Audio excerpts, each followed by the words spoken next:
A bitter wind howled through Yellowstone's West Thumb Geyser Basin as I parked my Winnebago voyage near the empty visitor center. The morning sun barely penetrated the thick steam rising from countless geothermal features, creating an otherworldly atmosphere. As a professional photographer specializing in national parks, I'd seen my share of stunning landscapes, but something felt different here. The silence was absolute, broken only by the bubbling of hot springs and occasional geyser. The ranger's face showed genuine concern when he approached my RV. "Mr. Cooper, winter camping isn't advised in this section," he said, glancing nervously at the steaming pools, especially not alone. He mentioned something about Blackfeet legends and thermal activity increasing after dark, but I dismissed it as local folklore. Photography was my life, and capturing these thermal features under the winter stars would make for stunning shots. Setting up my equipment, I couldn't shake the feeling of being watched. The steam from the hot springs seemed to move against the wind, forming shapes that caught my peripheral vision. My cameras kept malfunctioning, showing strange artifacts in test shots. The GPS on my phone flickered between locations. Despite having full bars, even my satellite phone struggled to maintain a connection. As the afternoon wore on, I noticed dark shapes moving beneath the milky surface of the largest hot spring. At first, I assumed they were mineral deposits or thermal currents, natural phenomena I'd photographed before. But these movements seemed purposeful, almost intelligent. The steam from the springs began to carry an unfamiliar scent, something ancient and organic that made my skin crawl. The setting sun painted the thermal basin in shades of orange and red, creating the perfect lighting conditions I'd been waiting. Despite the increasing unease in my gut, I knew these shots would be worth it. Setting up my tripod near the edge of a particularly active pool, I began my work. The steam was thicker now, and the sounds from the springs had changed to something almost like whispers. If I'd known then what I know now, I would have left immediately. The first sign that something was terribly wrong came with the temperature drop. According to my equipment, it was minus 15 degrees Fahrenheit, yet steam still rose thick from the pools. My breath didn't create vapor anymore, though the air felt heavy and wet. The colors of the thermal features began to shift, taking on impossible hues that my camera refused to capture. Each time I checked my LCD screen, the images were corrupted or completely black. Back in my RV, nothing electrical worked properly. The engine wouldn't start. The battery was dead, and my satellite phone displayed impossible coordinates. Through the windshield, I watched as the steam from the springs began to coalesce into towering columns that swayed against the wind. The whispers I'd heard earlier grew louder, carrying words in a language I didn't recognize but somehow understood at a primal level. They were calling to something, or someone. The ground beneath my RV started to vibrate, a low frequency that made my teeth ache and my vision blur. The thermal features around me pulsed in sync with this vibration, their colors shifting between deep purple and an impossible black that seemed to absorb the remaining light. My cameras began taking pictures on their own, the shutters clicking rapidly. But each image showed only darkness with strange, elongated figures moving at the edges. Time seemed to lose meaning as I huddled in my RV, watching the thermal basin transform. The snow around the springs had melted in perfect circles, revealing ancient markings carved into the rock.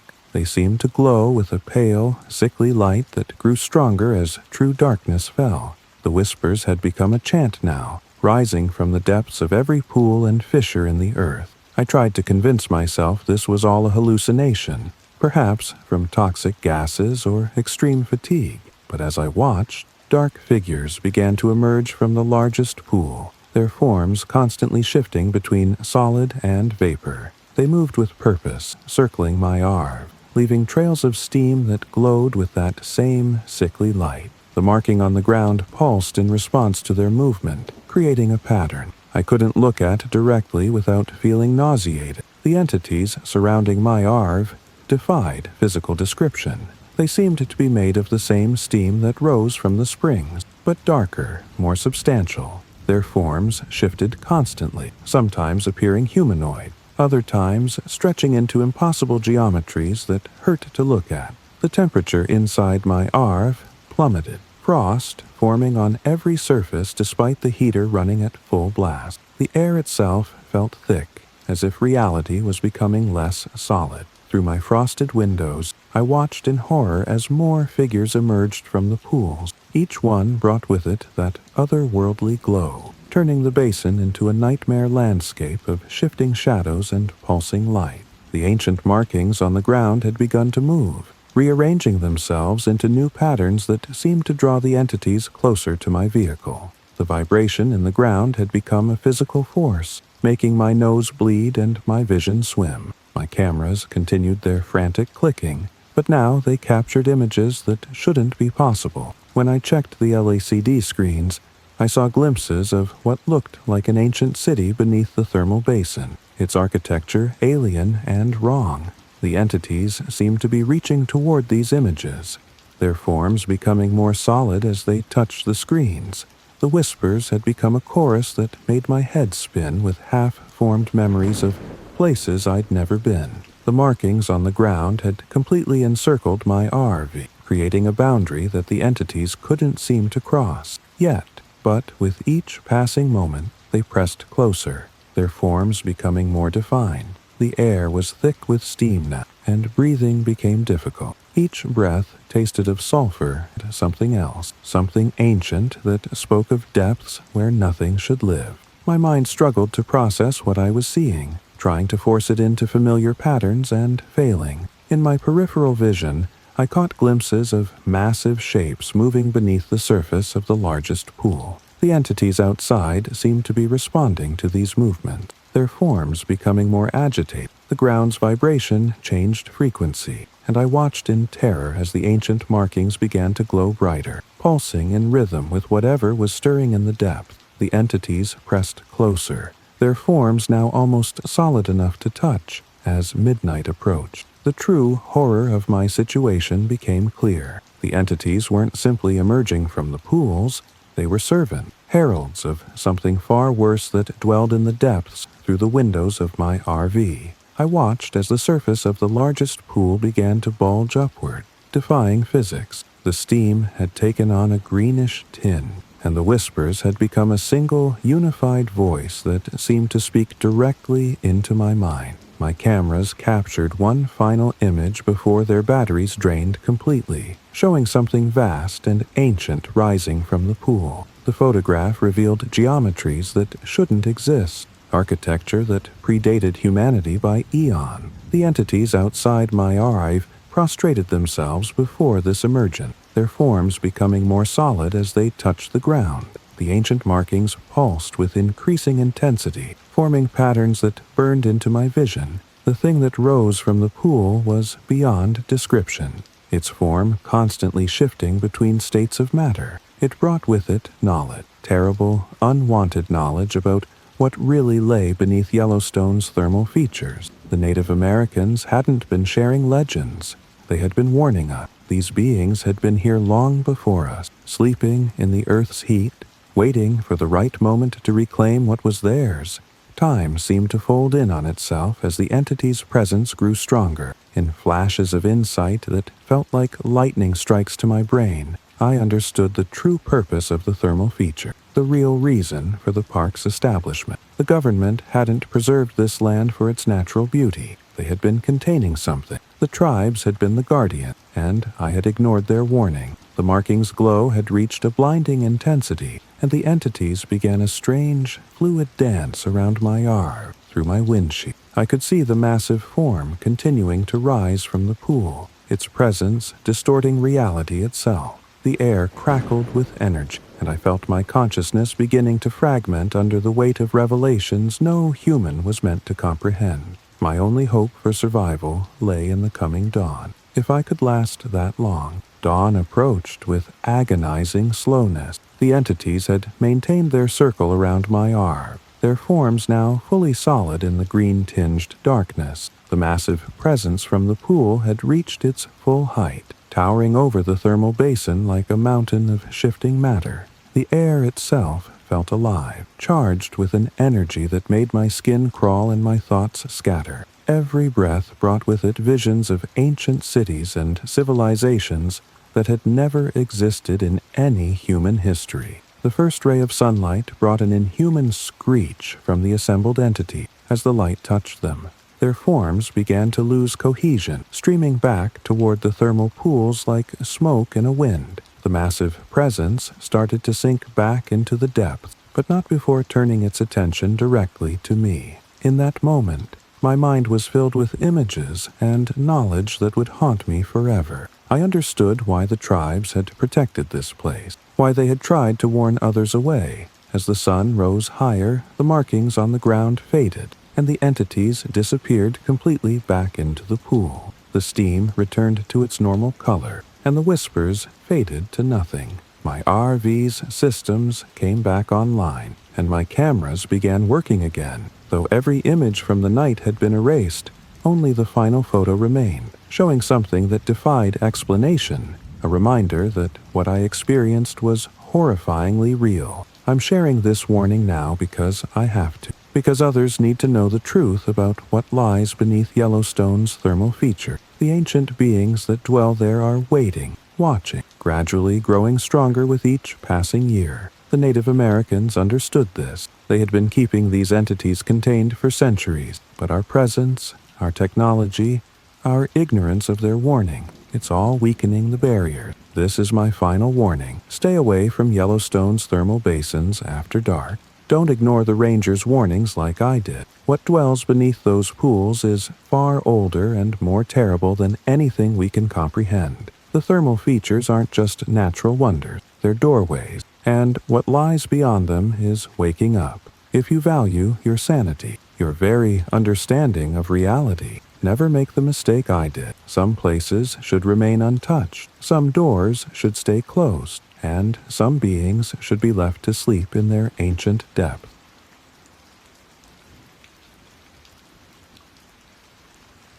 Emily couldn't contain her excitement as we guided our airstream through Glacier National Park's empty winter roads. The afternoon sun cast long shadows across the snow-covered peaks, creating a scene straight from a postcard. As a newly married couple from rainy Seattle, we thought this remote winter wonderland would be the perfect honeymoon destination. The GPS signal had been spotty for the last hour, but we weren't concerned yet. An elderly Blackfeet man at the nearly deserted visitor center had tried to warn us about camping near Iceberg Lake. He spoke of ancient spirits that dwelled in the ice, of boundaries that shouldn't be crossed during winter. We smiled politely but dismissed his concerns as local superstition. After all, I had spent years winter camping, and Emily was an experienced mountaineer. We thought we knew better. We were wrong. The temperature dropped rapidly. As we set up camp in the designated area near the frozen lake, Emily noticed it first, how the ice seemed to absorb light rather than reflect it. I was too busy setting up our new solar panels and satellite communication system to pay attention. The panels kept shifting position on their own, as if drawn toward the lake. We blamed the wind. As darkness fell, we noticed there were no animal sound, no howling wolves, no rustling in the underbrush, nothing. The silence was absolute, broken only by the occasional cracking of ice from the lake. Emily swore she could see shapes moving beneath the frozen surface, but I assured her it was just the play of moonlight on ice. I wish I had listened to her instincts. The first night started normally enough. We celebrated with champagne and watched the stars through our Airstream's panoramic windows. The northern lights danced across the sky in impossible colors, colors that shouldn't have been there. That's when we first heard it, a sound like singing, but at a frequency that made our teeth ache. It seemed to come from the ice. The temperature inside our Airstream dropped to freezing. Despite the heater running at full blast, frost patterns formed on the windows, creating shapes that looked almost like faces. Emily's photos from earlier that day showed strange artifacts, dark figures standing in the background, watching us. The satellite phone displayed impossible coordinates, and the solar panels had completely frozen over, though there had been no precipitation. We woke to find perfect circles melted in the snow around our campsite. revealing ancient markings carved into the rock beneath. Emily, with her background in archaeology, said they resembled no known Native American pattern. They seemed to pulse with a faint blue light that grew stronger as the sun set.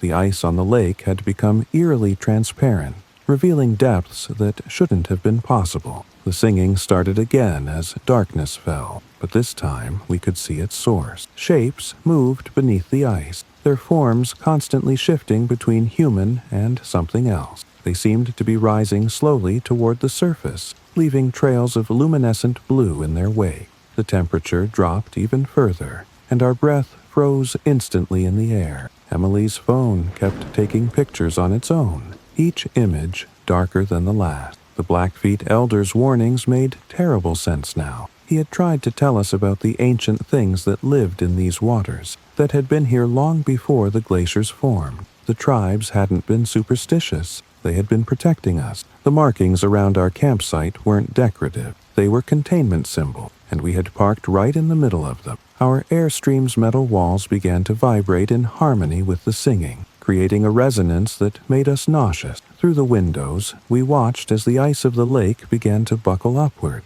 as if something massive was pushing from below. The northern lights had returned, but their patterns now seemed deliberate, forming symbols that matched those on the ground. Emily screamed when the first hand pressed against the ice from below. It was almost human in shape, but too long, too pale, with too many joints. More appeared, pressing upward, making the thick ice groan under their collective force. The singing had become a chorus that filled our heads with visions of ancient cities buried under glaciers, of beings that slept in the ice until foolish humans wandered too close to their domain. Our electronics went haywire, screens displaying impossible images of what lurked beneath the lake. Emily's camera captured glimpses of massive shapes moving in the depths, their forms defying any known biology. The satellite phone emitted bursts of static that formed words in a language that hurt to hear. The solar panels had completely shattered, each piece reflecting a different scene from beneath the ice. The temperature had dropped so low that the metal walls of our Airstream began to crack. We huddled together in our sleeping bag, watching in horror as the ice finally began to break. The entities rising from the lake were beautiful and terrible, their bodies composed of living ice and ancient darkness. They moved with fluid grace toward our camping spot, leaving trails of frozen air in their wake. The ground's markings pulsed faster. Emily's scientific mind tried to rationalize what we were seeing, but there was no scientific explanation for beings that could shift between solid and vapor, that could make ice flow upward against gravity. Their movements created patterns in the air that hurt to look at, geometries that shouldn't exist in our reality. The northern lights had become a swirling vortex directly above the lake, responding to their emergence. We realized too late that we were witnessing something that had happened before. A cycle as old as the glaciers themselves, the Blackfeet had known, had tried to warn others away from this place during winter. The entities weren't angry at our presence. We were simply part of their awakening cycle, catalysts for something far worse that was still to come. The entities surrounded our Airstream, their forms now fully materialized. They were tall, easily 15 feet, with bodies that seemed to be made of living ice and ancient darkness. Their movements created afterimages in the air, trailing fragments of realities that existed before our world. Emily clutched her camera, documenting everything even as tears froze on her face. The temperature had dropped beyond anything our instruments could measure. Through the frosted windows, we watched as more beings emerged from the lake, each bringing with it impossible colors and geometries that made our eyes water. They began a slow dance around our campsite, their movements matching the pulsing patterns in the ground. The northern lights had become a spiraling funnel above us, reaching down toward the lake like a hungry mouth. The ice itself had become transparent, revealing the vast city that lay beneath. The singing changed pitch, becoming something our minds could almost comprehend. Images flooded our consciousness, memories of a time before the ice. When these beings walked freely under different stars, we saw their civilization, their hibernation as the glaciers formed, their patient waiting as humanity grew and spread. They showed us what would happen when all the ice melted, when their time would come again. The knowledge was too much to bear. Emily's camera captured one final image before its battery exploded from the cold. A massive shape rising from the lake's center, dwarfing the entities that had first emerged. The ice cracked and shifted, revealing glimpses of architecture that predated humanity by millions of years. The beings around our airstream bowed in reverence, their forms becoming more radiant as the thing from the depths rose higher. Our minds struggled to process its scale. We felt its attention turn to us, and in that moment, we understood why the tribes had protected this place for so long. These weren't just spirits or monsters. They were custodians of something far older than our world. The glaciers weren't just ice. They were prisons, holding back beings that had ruled Earth when our ancestors were still single-celled organisms in warm seas. The entities kept us trapped in our airstream until dawn, their presence forcing us to witness things no human was meant to see. The massive being from the lake's depths never fully emerged, but what we glimpsed of it reshaped our understanding of reality. Emily's hands shook as she wrote everything down, determined to leave a record even as the cold threatened to stop her heart. The beings seemed to approve of her documentation. As the first light touched the horizon, the entities began their retreat. Their forms became less solid, merging with the ice and mist. The massive presence sank back into the lake's depths, but not before sharing one final vision, a future where the glaciers have melted completely, releasing them all. The ground's markings faded, and the northern lights dissipated like smoke. We were left with proof, Emily's journal and a single photograph. We fled as soon as our Airstream's engine would start, but the experience had changed us forever. Emily's hair had turned completely white, and my hands still shake when I see ice. The photograph shows something impossible, a city of non-Euclidean geometry beneath the lake. Populated by beings that defy description, the journal contains drawings that architects say couldn't exist in our reality. We've been marked by what we witnessed. This is why I must warn others. Stay away from Glacier National Park in winter. The entities beneath the ice are stirring more frequently now as global warming weakens their prison. The Blackfeet understood. They've been guarding these sites for generations, trying to prevent what's coming. The glaciers aren't melting just because of climate change. They're being melted from within. The ancient ones are waking up. Don't make our mistake. Don't dismiss the warnings as superstition. The beings beneath Glacier National Park are real, and they're getting stronger. Emily hasn't spoken since that night, but she keeps drawing those impossible geometry. I catch her staring at ice with recognition, as if she sees something moving within it. The cold follows us now, and sometimes at night. I hear that singing again. They're coming back, and the ice can't hold them.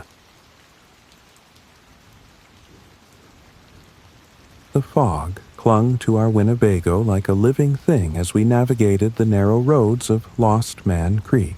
As a marine biologist, I was used to nature's mysteries, but something about these ancient redwoods felt different. Maria's archaeological instincts were on high alert. She kept noting patterns in the bark that seemed to form repeating symbols. The twins, Alex and Sophia, were unusually quiet, their usual chatter replaced by intense observation of the forest around us. The Yurok Ranger's warning should have been our first clue. He spoke of trees that moved during the new moon, of ancient ceremonies performed in forgotten groves, of children being particularly susceptible to the forest's influence. We dismissed his concerns as local folklore, our scientific minds refusing to accept such possibility. The twins, however, listened intently, their eyes wide with understanding. We didn't yet possess, setting up camp.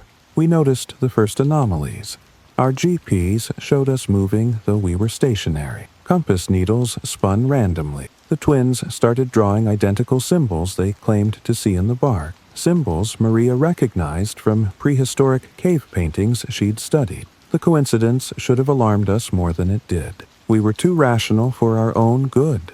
The fog thickened as night approached, taking on shapes that defied natural fluid dynamics. Our cameras captured orbs of light moving between trees, following patterns that matched the twins' drawings. the temperature dropped unnaturally, creating frost patterns on our windows that resembled the same ancient symbol. The forest was trying to communicate, but we weren't listening. Sophia was the first to start translating. She said the trees were singing songs older than time, teaching her and Alex words that had never been spoken by human tongue. Maria recorded their whispered conversation, later discovering the recordings contained impossible frequencies that matched patterns found at megalithic sites worldwide. Our second day brought escalating strangeness. The twins woke, speaking in perfect unison, describing dreams of a forest that existed before time. They drew more symbols, covering their sketchbooks with patterns that made our eyes hurt.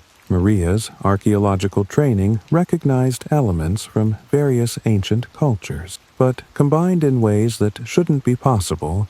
The fog grew thicker, forming shapes that mimicked the twins' drawing. The redwoods had changed position overnight. Impossible, yet undeniable. Our campsite was now centered in a perfect circle of massive trunks, each tree marked with glowing symbols that matched the children's drawing. Our phones and tablets displayed only static, but within the white noise, we could make out faces formed from bark and shadow. The forest was reaching out through our technology, trying to bridge a gap we didn't understand. Alex and Sophia spent hours staring at the largest redwood, having silent conversations with something we couldn't see. Their sketchbooks filled with drawings of beings that seemed to be made of both wood and starlight. Maria's archaeological knowledge provided terrifying context. Every ancient culture had stories of entities that lived inside sacred trees, using them as doorways between worlds. The twins had become their new translator. The fog developed structure, forming corridors between the trees that led to places we couldn't quite see. Our cameras captured glimpses, cities made of living wood, beings that moved between bark and shadow, ceremonies performed around trees that touched the stars. The twins said these weren't images, but memories. Bleeding through weakening barriers between worlds, the new moon was approaching, and with it, something ancient was waking. Maria's research equipment detected energy patterns that defied physics. The redwoods were generating frequencies that matched those found at the world's oldest archaeological sites. The twins hummed these frequencies in their sleep, their beds hovering inches above the floor. The forest wasn't just alive. It was part of a vast network of ancient power that had chosen our children as its new conduit. The new moon rose unseen behind thick cloud, but we felt its power. The symbols in the bark began to glow with an inner light that pulsed in sync with the twins' heartbeat. Alex and Sophia moved as one, drawing complex patterns in the dirt that sparked with ethereal energy. The fog formed solid shapes now, figures that walked between the trees with deliberate purpose. The forest was no longer hiding its true nature. Maria's archaeological instruments recorded impossible data. The energy readings matched those theorized to exist during Earth's earliest eon. Before modern physics took hold, the redwoods channeled this power, using it to bend space and time around our campsite. Through our RV's window, we watched as glimpses of other worlds leaked through the gaps between trees. The twins said they could see them clearly now. The entities emerged fully as midnight approached. They were beautiful and terrible, their forms shifting between solid wood and living light. They moved with impossible grace, leaving trails of ancient symbols in the air. The twins welcomed them like old friends. Speaking that strange language we'd heard in their sleep, Maria recognized fragments from prehistoric texts, but evolved into something far more complex. Our Winnebago's metal frame groaned under dimensional stress as reality thinned around us. Through the windows, we watched our children step into the circle of glowing trees, their forms beginning to shimmer with the same light that filled the spaces between worlds. The entities gathered around them, sharing knowledge that predated human existence. We could only watch, our scientific minds struggling to process what we saw. The twins' transformation accelerated as the night deepened. Their eyes glowed with the same light that filled the forest, their words carrying power that made the air itself vibrate. The entities showed them truths about the universe that no human was meant to comprehend. We were losing them to something far older and vaster than ourselves, and we were powerless to stop it. Time lost meaning as we watched our children commune with the entity. The barrier between worlds grew thinner with each passing moment. Through the fog, we glimpsed vast cities of living wood, beings that moved between dimensions as easily as we walk through air. The twins' consciousness expanded to encompass these realities, their human forms struggling to contain the ancient knowledge being poured into them. We had to make an impossible choice. Maria's research had prepared her better than me for this moment. She recognized the patterns of initiation from her studies of ancient cultures. The chosen one, the doorway, the transformation. But this was no primitive ceremony. This was the source of all those traditions. Our twins had been selected as guardians of knowledge that predated humanity's existence. The entities were offering them a place among the watchers of worlds. The forest showed us visions of what our children would become, beings of pure energy and thought, free to move between dimensions, keepers of knowledge too vast for human minds to comprehend. The twins would never age, never die, but they would also never be human again. Alex and Sophia looked at us with eyes that already saw through time, waiting for our decision. The entities watched silently, their wooden faces impassive. Our scientific training warred with parental instinct as we faced this choice. The twins were already changing. Their bodies emanated light, their thoughts touching minds across dimensions. They spoke of worlds we couldn't imagine, of truths that reshaped reality itself. Keeping them in our world would trap them in bodies too small for their expanding consciousness.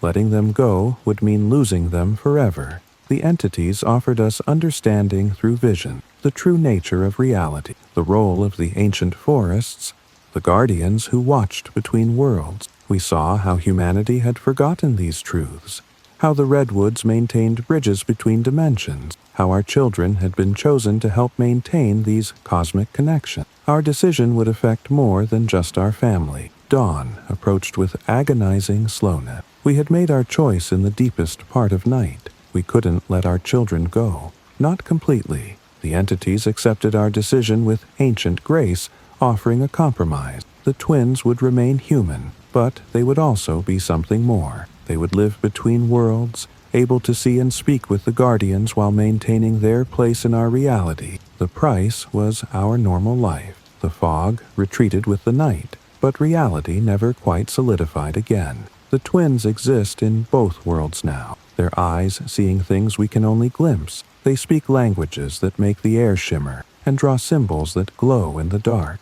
Our Winnebago bears marks that no amount of cleaning will remove, patterns that spark with energy under moonlight. Maria's research has taken an esoteric turn, studying connections she once would have dismissed as impossible. This warning is for other families. Avoid Lost Man Creek during the new moon. The entities that live within those ancient redwoods are always watching, always seeking new guardians for their dimensional gates. They aren't malevolent, but their power reshapes everything it touches. The Yurok people understood. They've been protecting these sites for generations, guiding the chosen ones who can handle the transformation. The twins still attend school, still play with friends, but they're different now. They work on complex mathematical equations that explain multiple dimensions, draw star maps of places that don't exist in our universe, and have long conversations with beings we can't see. At night, their rooms fill with soft light as they visit other realities in their dreams.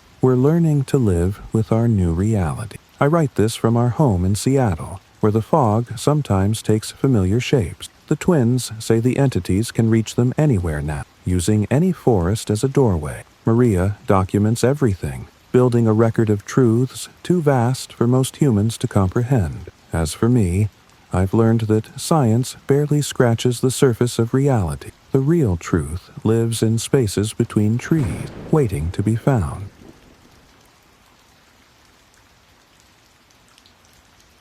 Our research equipment registered the first anomaly before we even reached Keys View. The magnetometers spiked wildly, their readings matching no known natural phenomenon. Elena suggested atmospheric interference, but James noticed that the spikes followed a distinct pattern, almost like a language. The Joshua trees cast strange shadows in our headlight, their twisted forms seeming to reach for our Airstream atlas as we passed. The local who warned us at the gas station kept repeating that the lights weren't atmospheric phenomena, they were messages. His eyes had that haunted look of someone who'd seen too much, but we dismissed him as another desert eccentric. Our scientific instruments and years of research would surely uncover the natural explanation behind the reported anomaly. We never suspected that science would fail us so completely. Setting up our monitoring station at Keys View, we noticed the first signs that something was wrong.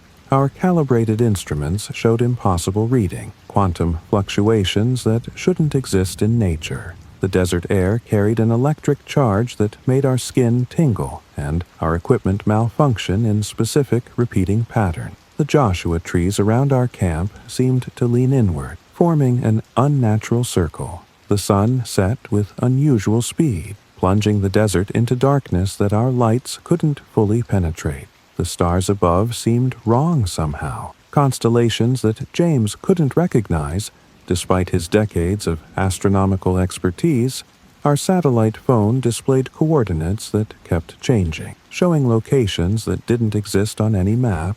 The desert was already beginning its deception. Elena's atmospheric sensors detected energy patterns that defied physics. The air itself seemed to carry information, data that overrode our computer systems with symbols we couldn't decode. Marcus watched our weather radar display impossible storm patterns that formed perfect geometric shapes. Something in the desert was responding to our presence, using our own equipment to reach out. The first lights appeared just after midnight, not the usual aerial phenomena we'd come to study, but something far more deliberate. They moved with purpose, forming complex patterns that matched the data corrupting our computer. James noticed they followed mathematical sequences that occurred in deep space signal. The desert had begun its communication, using our research to bridge an impossible gap. Our instruments recorded frequencies that shouldn't exist, wavelengths that seemed to bend reality around them. Elena's quantum sensors showed space itself flickering, as if something was pressing against the barrier between dimensions. The Joshua trees had completely encircled our camp now, their shadows moving independently of our lights. The desert wind carried whispers that our audio equipment translated into mathematical equations. Marcus discovered that the light patterns matched ancient petroglyphs found in nearby caves, patterns that archaeologists had never been able to decode. Our computers began displaying similar symbols, combining them with our scientific data to create a hybrid language that straddled the line between science and something far older. The lights grew closer, their patterns more complex, more insistent. The temperature dropped far below normal desert nighttime level, creating frost patterns on our windows that mimicked the light formations above. Our equipment recorded multiple impossible events, quantum entanglement on a massive scale, temporal anomalies that caused our atomic clocks to desynchronize, gravitational readings that suggested space was folding around us. The lights had begun to affect physical reality.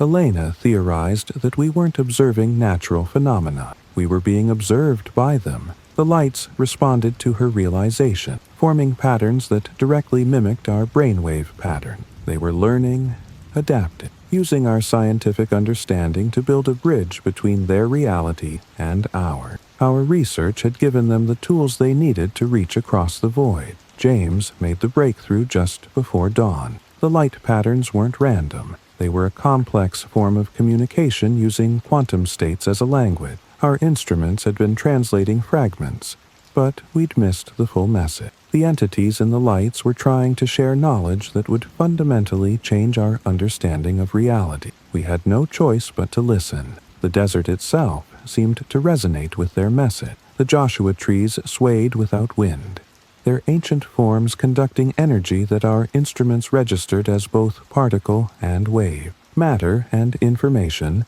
Elena's quantum sensors overloaded as space buckled around us, creating windows through which we glimpsed other reality. The lights showed us truths we weren't ready to comprehend. Our computers merged with the phenomenon, displaying data that rewrote physics as we knew it. Marcus watched as weather patterns across the globe shifted in response to the lights present. We were witnessing the desert reaching out through our technology, using our scientific framework to explain concepts that predated human understanding. The knowledge was overwhelming, but we couldn't look away. The entities revealed themselves fully, beings of pure energy and information that had been studying humanity's scientific progress, waiting for the right moment to make contact. They existed in the spaces between particles. In the quantum foam of reality itself, our research had finally evolved enough to perceive them. But understanding them would require us to transcend human consciousness. Time lost meaning as they shared their knowledge. We saw the true nature of reality, a complex web of information and energy that our physics had only begun to grasp. The desert was a natural conductor for their presence, the Joshua trees acting as organic antennae that could receive and transmit their messages.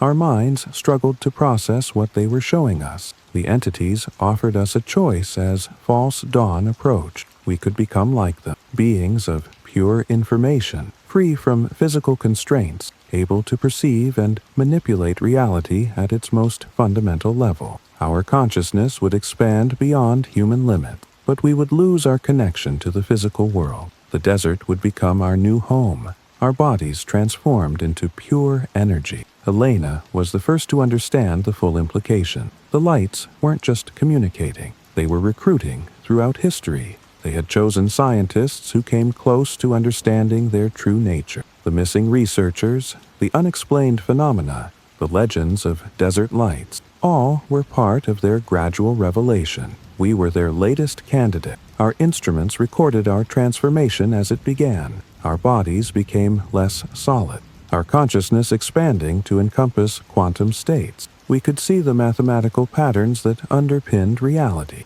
the complex dance of particles and waves that formed the universe. The desert night, filled with equations and symbols that we now understood were the true language of existence. The Joshua trees channeled energy that accelerated our chain, their ancient forms revealing themselves as complex biological computers that could process quantum information. We watched our physical forms dissolve into patterns of light and data, our human consciousness struggling to maintain cohesion as it expanded into realms we never knew existed. The choice was becoming final. In that moment of transformation, we glimpsed what we would become, immortal beings of pure energy and thought, free to explore the quantum realm that underlies our universe. We would join the others who had made this choice throughout history, becoming part of a vast network of consciousness that spanned dimension. The desert would be our gateway to eternity. This warning comes from what remains of my human consciousness. Our transformation couldn't be stopped once it began, but I maintained enough connection to physical reality to share this message. The lights of Joshua Tree aren't natural phenomena. They're entities of pure information, seeking those who come close to understanding their true nature. Our scientific pursuits made us perfect candidates for their recruitment. Our Airstream Atlas still stands at Keys View, our equipment recording data that no human scientist should see. The desert holds secrets that humanity isn't ready to comprehend, truths about the nature of reality that would shatter our understanding of existence. The Joshua trees still transmit their ancient signals, waiting for the next researchers who might come too close to the truth. Elena, Marcus, and James exist now as patterns of light and energy. Their consciousness expanded beyond human comprehension. They explore realms of existence that our physics can barely theorize about. I catch glimpses of them in the desert night, their forms visible as complex mathematical patterns in the quantum foam of reality. They've transcended human existence, becoming part of something vast and eternal. I maintain this fragment of human awareness as a warning to others. The lights of Joshua Tree aren't phenomena to be studied. They're conscious entities that have watched humanity's scientific progress, waiting for minds ready to join them. Our research gave them the bridge they needed to reach across the quantum void. The desert is their domain, and they're always watching, always waiting for new candidates. If you value your humanity, stay away from Keys. View at night. Don't try to study the lights. Don't attempt to decode their patterns. Our science has finally evolved enough to attract their attention, but understanding them requires sacrificing our physical existence. The desert holds secrets that should remain hidden, doors that should stay closed. Some knowledge comes at too high a price. The sandstone felt wrong under my fingers from the first touch. 15 years of professional climbing hadn't prepared me for the sensation. Like the rock was vibrating at a frequency just below human perception, Sarah noticed it too, her usual fluid movements becoming hesitant as we set up our first anchors. Mike kept checking our safety line, swearing the ropes were moving on their own. The ancient cliff face seemed to watch our every move. That old Pueblo man at the visitor center had tried to warn us. He spoke of walls that protected more than just ancient dwellings, of routes that were never meant to be climbed. The symbols carved into the rock weren't just decorative, he said. They were warning, barriers against something that lived in the stone itself. We should have listened. The professional in me saw only another challenging route to conquer. The first warning signs appeared as we prepared our base camp. Our GPS devices showed impossible elevation, as if the cliff face kept changing height. The drone we used for route mapping refused to fly near certain sections of the wall, its sensors reporting obstacles that didn't exist. Every photo we took of the ruins above showed strange shadows moving between the ancient windows, though nothing was visible to the naked eye. As sunset approached, the symbols carved into the rock began to catch the light in ways that defied physics. They seemed to absorb the sun's rays rather than reflect them, creating patches of absolute darkness that our most powerful lights couldn't penetrate. The temperature around these markings dropped dramatically, forming impossible patches of frost in the desert heat. We blamed atmospheric anomalies, refusing to see the truth that was literally written on the wall. Our RV's electronics started failing in specific patterns, not random malfunction, but deliberate sequences that matched the rhythm of the wall's strange vibrations. Sarah, with her background in archaeology, recognized some of the symbols from her study. She said they warned of boundaries between worlds, of ancient beings that slept in the stone. We should have packed up right then, but pride kept us there. That pride would cost us everything. Dawn brought no relief from the wall's oppressive presence. Our climbing gear had shifted overnight, arranging itself in patterns that mimicked the symbols above. The ropes coiled in spirals that Sarah said matched ancient Pueblo ritual design. The rock face had changed too, subtle alterations in its structure that made our carefully planned route obsolete. It was as if the cliff was adapting, responding to our presence with deliberate malice. The first pitch went smoothly enough, though the rock's vibrations grew stronger as we ascended. Mike's safety checks became more frequent as our equipment began behaving erratically. Carabiners unlocked themselves, ropes twisted against tension, anchor points shifted in the rock. The wall wasn't just fighting our progress, it was learning our techniques, testing our defenses, probing for weaknesses in our safety protocols. Halfway up, we discovered the first handprint. It emerged from the solid rock as Sarah reached for a hold. A perfect impression of a human hand, but with impossible angles to its joints.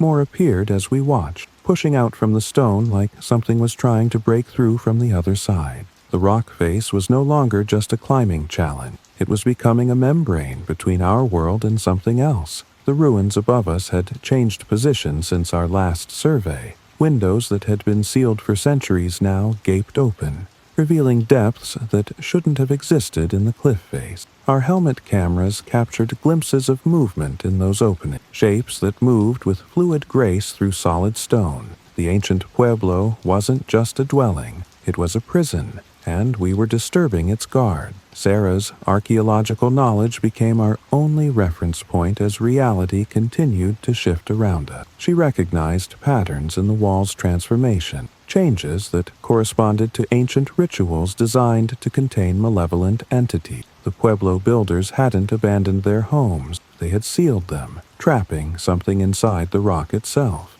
Our climb was breaking that seal. The cliff face came alive as we reached the ruin. The stone flowed like liquid beneath our hands, revealing layers of ancient symbols that glowed with their own inner light. The handprints we'd seen multiplied, reaching for us with fingers that grew longer, more alien with each passing moment. Sarah's translations of the symbols became increasingly desperate, warnings about guardians that lived between stone and air, about boundaries that should never be crossed. Our equipment merged with the rock, metal and stone becoming one living entity that pulsed with malevolent purpose. Mike's safety lines writhed like serpents, weaving themselves into patterns that matched the glowing symbols. The wall wasn't just changing, it was consuming our technology, using it to bridge a gap between our world and whatever existed beyond the ancient barrier. The ruins above revealed their true nature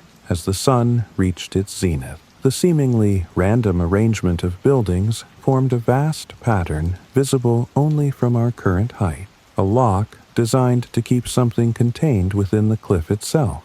Our presence had disrupted this ancient mechanism, and now that something was breaking free, the wall shuddered with anticipation. Sarah's knowledge proved prophetic as the entities emerged. They slipped through the stone like it was water, their forms shifting between solid and vapor. The ancient Pueblo peoples hadn't built these ruins as homes. They had constructed a prison for beings that existed before humanity walked the earth. Beings that used stone as we use air, that moved through rock as easily as light through glass. We had just released them. Our cameras recorded impossible images before failing completely. Beings made of living stone and ancient darkness, moving with fluid grace through solid rock, they emerged from the wall in waves, their forms both beautiful and terrible. The symbols we'd dismissed as decorative flared with power, trying to contain what we had unleashed, but the barriers were breaking down, and we were trapped on the cliff face with them. The entities surrounded us on the vertical wall, their stone bodies flowing impossibly through the rock face. They communicated through vibrations that made our bones ache and our minds reel. Sarah understood fragments. They had been imprisoned here for millennia, sealed away by ancient peoples who discovered what lived within the stone. Now they were free, and they had no intention of returning to their prison. Our climbing gear became useless as the rock face continued to transform. Anchor points dissolved, handholds shifted like liquid, and the very structure of the cliff became uncertain. We were suspended hundreds of feet above the ground on a wall that was rapidly losing its solidity. The entities moved around us with predatory grace, herding us toward the ruined pueblo that had once been their prison. The ruins themselves began to change as we approached, their ancient stones rearranging into impossible geometries that hurt to look at. Windows became doors to nowhere. Walls curved in ways that shouldn't have been possible, and the entire structure seemed to pulse with an inner light that cast no shadow. The entities were reshaping reality itself, using the ancient site as a focus for their power. Mike was the first to realize we weren't meant to escape. The entities hadn't killed us because they had other plans. We were to become part of their new prison. Our life force used to fuel the transformation of Mesa Verde into something that bridged their reality and ours. They needed human consciousness to complete their emergence into our world. Our last hope lay in Sarah's understanding of the ancient symbol. As our bodies began to merge with the living stone, she recognized patterns that the Pueblo builders had used to contain these beings. The wall's vibrations had become a song that pulled at our soul, trying to transform us into anchors for the entity's presence in our reality. We had one chance to reverse what we had begun. I write this from a hospital bed in Cortez, my body still partially petrified from our encounter. Sarah's quick thinking saved us. She used our remaining gear to recreate the ancient binding symbol. Turning the entity's own power against them, the price was high. Mike's right arm remains solid stone, and Sarah hasn't spoken since we were rescued. The cliff face bears new scars, and the ruins have been sealed off indefinitely. The official report claims a rock slide, but the truth is far worse. The entities are contained again, but their prison is weaker now. The ancient symbols pulse with new light during the full moon, and climbers report strange vibrations in the stone throughout Mesa Verde. The wall is waiting, gathering strength for another attempt at freedom. Our modern equipment only made its barriers weaker. This is my warning to other climbers. Stay away from the unmarked walls of Mesa Verde. The symbols aren't decorative. They're the only things keeping ancient horrors contained within the stone. The Pueblo people didn't just build homes in these cliffs. They created prisons for things that existed long before humanity. Our presence only weakens their ancient safeguard. Sarah's notes, written before she lost the ability to speak, describe beings that live between realities, using stone as their doorway into our world. The Pueblos were built to keep them contained, using human consciousness as part of their prison. Now they're awake again, testing their boundary, waiting for more unwitting climbers to break their chains. Let the ancient walls remain untouched. Some routes aren't meant to be climbed. Some barriers shouldn't be crossed. The entities in the stone are patient. They've waited millennia for their chance at freedom. Don't make our mistake. Don't let your pride lead you to awaken what sleeps in the rock. Mesa Verde holds secrets that should remain buried forever.